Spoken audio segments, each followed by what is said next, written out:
मित्रहो, संसदेच्या पावसाळी अधिवेशनाला आता म्हणजे 20 जुलैपासून सुरुवात होते. पण त्याआधीच देशाच्या राजकारणामध्ये मोठे उलथापालथ होण्याची शक्यता आता निर्माण झाली आहे. तशी चर्चाही सुरू झाली आहे. कारण लोकसभेचे अध्यक्ष ओम बिर्ला हे पुढच्या काही दिवसांमध्ये एक मोठा, अत्यंत महत्वाचा आणि ऐतिहासिक असा निकाल देणार आहेत. देशाच्या राजकारणामध्ये मोठी पक्षांतर घडवून आणली जात आहेत, नेते पळवले जात आहेत, फोडाफोडी, खरेदी विक्री, सब कुछ. अनेक नेत्यांच्या कपाळावर तर गद्दारीचा शिक्का मारला जातोय. सगळा कायदा कानून अडगळीत फेकून दिला गेलेला आहे अशी तर जनभावना झालेलीच आहे. उद्धव ठाकरे शिवसेनेचे 6 खासदार फोडले. हे 6 आणि पश्चिम बंगालमधील तृणमूल काँग्रेसचे 20 असे 26 खासदार फोडले गेलेले आहेत. आणि आता त्यांच्याच भवितव्याचा फैसला लोकसभा अध्यक्षांच्या हाती आहे. उद्धव ठाकरे यांच्या शिवसेनेने लोकसभा अध्यक्ष ओम बिर्ला यांची भेट घेऊन संविधानातील पक्षांतर बंदी कायद्यानुसार या सगळ्या बंडखोर खासदारांचं सदस्यत्व रद्द करण्यात यावं अशी एक अधिकृत याचिका ठाकरे शिवसेनेनं अध्यक्षाकडे दाखल केलेली आहे.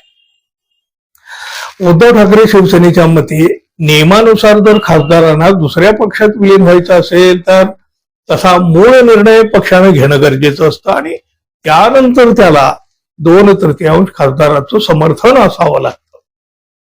इथं मूळ पक्ष जागेवरच आहे, केवळ खासदारांनी बंड केलेला आहे. त्यामुळं हा गट पक्षांतर बंदी कायद्याच्या कक्षेत येतो आणि ते खासदार अपात्र ठरण्याला पात्र आहेत. शिंदे गटामध्ये सामील झालेल्या खासदारांच्या मते ठाकरे गटाकडे लोकसभेमध्ये एकूण 9 खासदार होते, त्यापैकी 6 खासदारांनी एकत्र येऊन निर्णय घेतलेला आहे. ही संख्या एकूण संख्याबळाच्या 2/3 इतकी होत असल्यामुळं आमचा दुसऱ्या पक्षात झालेला प्रवेश पूर्णपणे वैध आहे.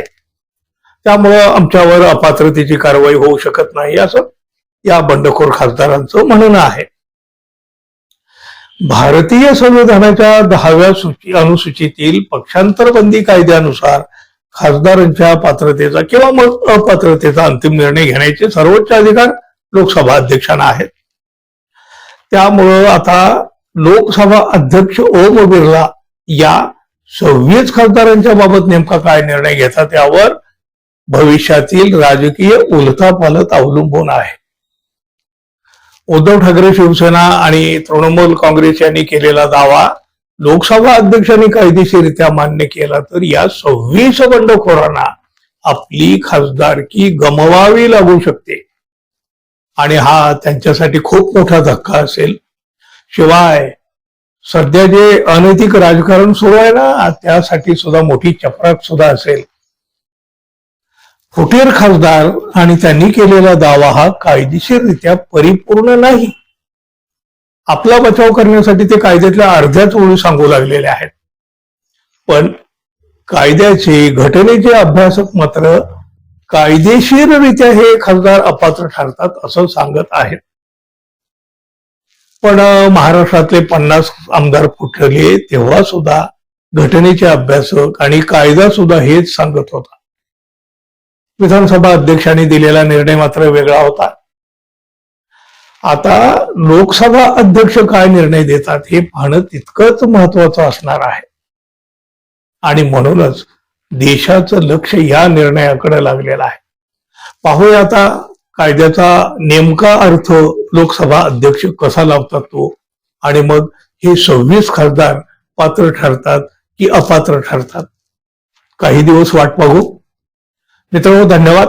पुन्हा भेटू. नमस्कार.